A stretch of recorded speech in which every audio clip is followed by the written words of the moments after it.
बिस्मिल्लाहिर्रहमानिर्रहीम बिस्मिल्लाहिर्रहमानिर्रहीम।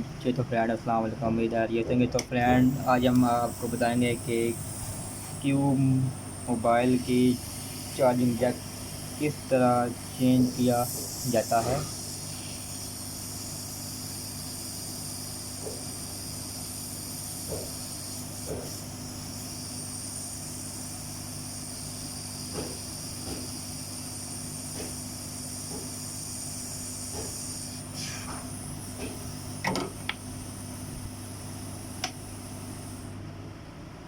फ्रेंड ये भी हमने उतार लिया इसका जैक,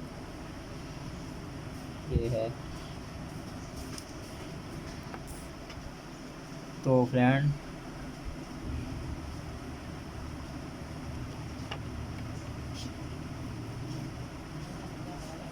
वो बंद है ये। अस्सलाम वालेकुम।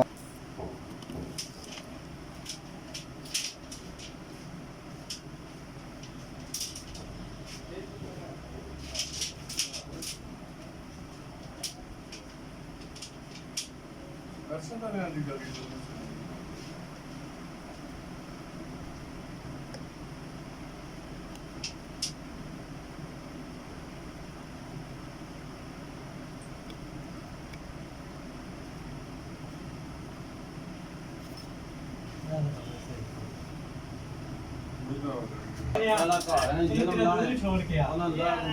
ਕਿਹੜਾ ਤਾਂ ਪੱਕੇ ਟੇਗਾ ਰਹੇ ਮੈਂ ਆ ਜਾਗਾ 5-10 ਦਿਨ